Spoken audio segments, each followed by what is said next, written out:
Anybody? You got to raise your hand. Like, this isn't a time, like, this is not a trick question. We're like, oh, you're going to hell. No, like, having a nice sports car does not mean that you are going to hell, all right? It just means you might get to heaven a little bit faster. All right, who's got a nice sports car? You don't have to raise your hand. All right, great.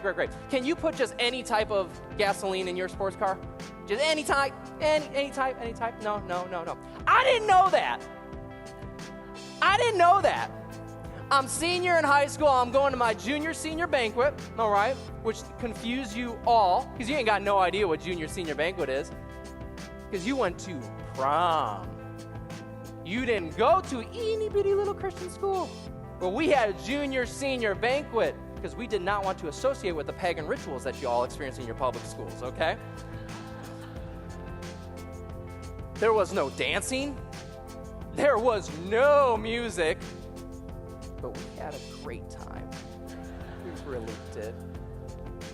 I'm on my way to junior-senior banquet, but I'm not riding in my car because I picked up some of my public school friends. They say, no, you got to get a nice car that night, man. Do you have a date? Absolutely not. We're not allowed to date in high school. Okay, well, just still get a nice car, man, okay? And so Brad Etzel was very generous enough to lend me his SRT4. Anybody know what an SRT4 is? It was the most affordable way to get to 250 horsepower. Get this, a Dodge Neon with a turbo. That's what it was, all right? And so I'm riding around, all right? I'm driving his SRT4, and all of a sudden I've got to put fuel in it. And so I pull over, I go over to the Speedway, and I reach for the 87, right? That's what I've been used to filling up my Saturn SL2 with the plastic sides. How do I know they were plastic? Because it got hit, and that thing shattered like a Lego, okay? And so I reached for the 87, not knowing that such a car requires a higher fuel grade. And so for the rest of the night, that car didn't run so well. Here's what I'm getting at. Some of us are struggling to have confidence because we are trying to live off of a fuel that is 2 grades too low.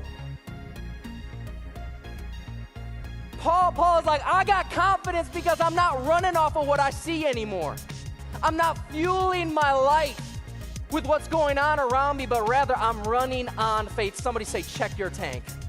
Check your tank. Because some of y'all been going through some stuff, and you've been going through a stormy season in your life, and you've been swayed, and you've been jarred, and you feel like you're running on empty, but it's not because you're empty. It's because you're trying to run off of the circumstances. It's because you're allowing what you're in to fuel how you live. But if you ever caught a glimpse of what it looks like to run on faith, somebody say, I'm running on faith. I'm running on faith. Don't just say it regular. Say it like Forrest Gump would say it. I'm running on faith, okay? Because if Bubba and Lieutenant Dan were here, they would say, stop living your lives within the limitations of what somebody said about you. Stop living your lives based upon what your mom and your dad said about you 20 years ago, and that still is in your membrane. Stop living your lives based on what your ex-wife said about you, and start stepping into the faith in what God said about you, what God promised you, what God said you'd do.